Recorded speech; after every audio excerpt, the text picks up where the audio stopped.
Bonjour, bonjour à tous. On dit généralement que ce qui ne nous tue pas nous rend plus forts. Eh bien oui, je pense que j'ai encore pu vérifier ce fameux dicton dans toute sa splendeur.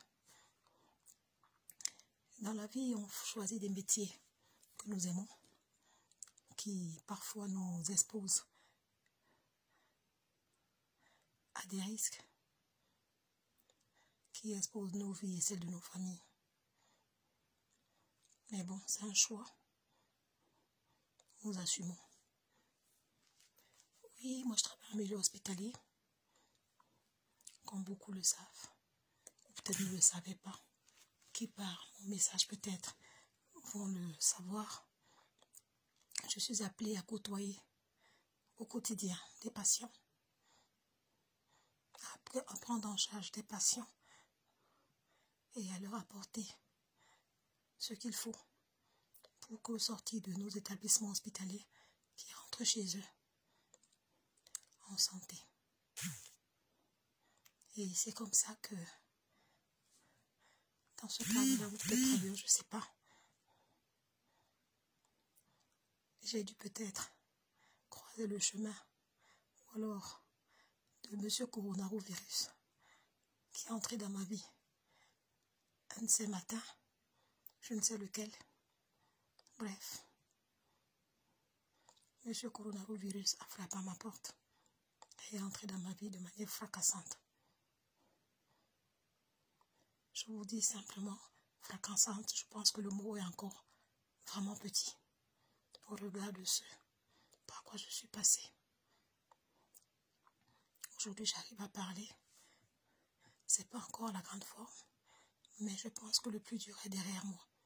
Parce que quand je regarde ce par quoi je suis passée, ça a été très très laborieux, très très dur. Mais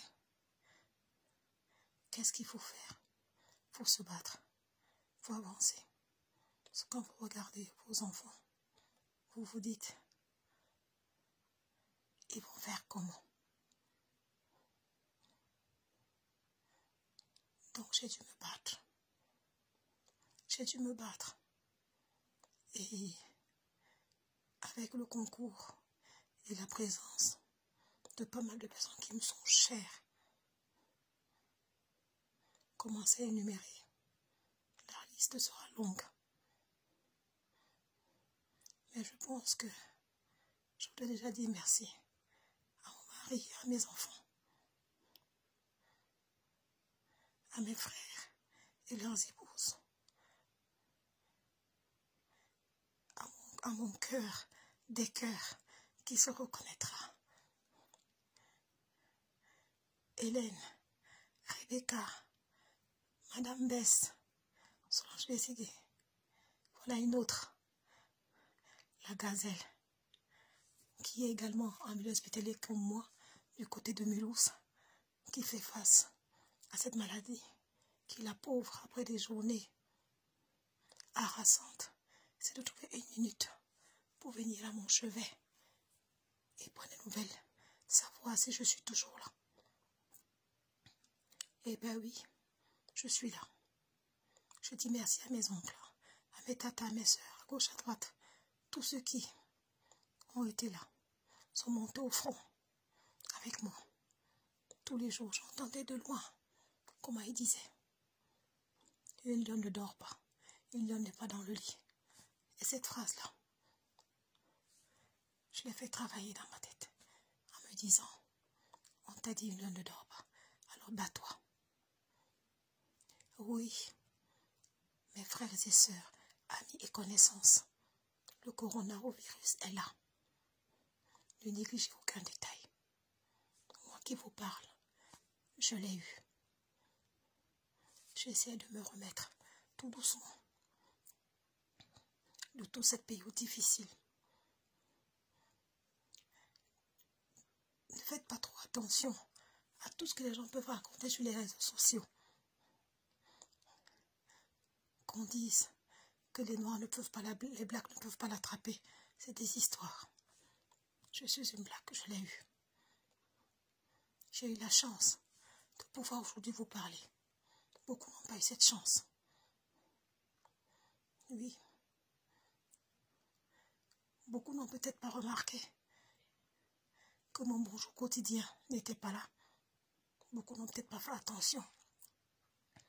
C'est pas grave. L'essentiel est que je vous passe le message. Faites attention. Respectez les consignes d'hygiène. Si on a du confinement, faites-le. Respectez les consignes d'hygiène. Restez chez vous. Parce que nous, qui voyons ces malades, ces patients au quotidien, et une comme moi, qui je suis passée de patient, comment on va dire ça, de soignante à patiente, je peux vous dire que j'ai vu les deux étapes et je sais de quoi je parle. Respectez les règles et les consignes qu'on donne. Je voudrais m'adresser à mes frères et sœurs du côté de l'Afrique. Ne pensez pas que ça n'arrive qu'aux autres, que c'est pour la diaspora ou pour l'Europe. Ça ne viendra pas chez nous. Non, c'est faux. À partir du moment où on a des gens qui vont et viennent, attendez-vous à voir ça. Et aux dernières nouvelles, vous l'avez déjà sur place. Respectez les consignes. Si on a dit restez chez vous, restez chez vous. Pas besoin de sortir pour aller à des deuils, à des rassemblements qui, excusez-moi, ne vous apporteront pas grand-chose en ce moment, mais qui pourront plutôt vous ramener la maladie et compliquer la vie, compliquer vos vies et celles de vos familles. Respectez. Je suis malade du coronavirus. Dieu merci, je me remets, mais beaucoup peut-être ne se remettront pas de ça. Ce qui est déjà le cas pour ceux que l'on voit tous les jours. C'est une maladie très virulente qui attaque les voies respiratoires, qui commence par des petits picotements dans la gorge. On a la poitrine qui se compresse. On a parfois des sinus qui peuvent avoir des petits picotements ou des violents maux de tête, avec une poussée terrible de la température. Attention.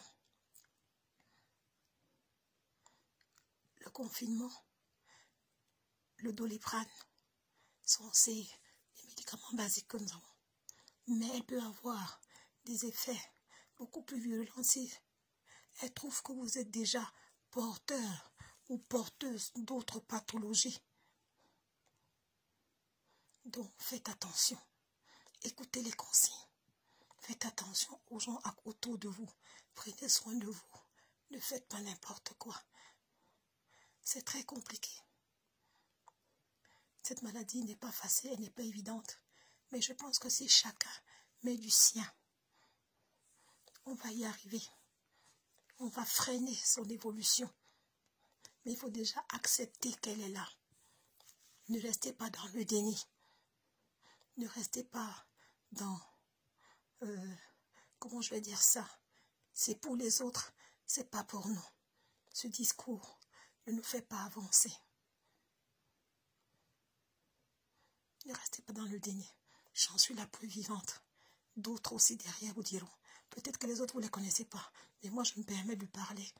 Parce que je sais que beaucoup me connaissent. Je suis Olga Kessler. Beaucoup ne le savent pas, mais cette maladie est là. Prenez soin de vous. Je dis encore merci à tous ceux qui ont été avec moi tous les jours pendant ce combat où j'ai failli laisser ma vie. Honnêtement, battez-vous tous les jours et on y arrivera. C'est la participation de chacun à son niveau.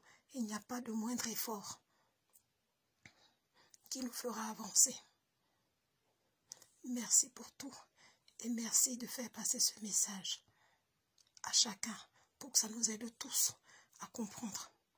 Et sortons du déni de cette maladie. Merci. Et merci de prendre le temps de m'écouter. À bientôt. Au revoir.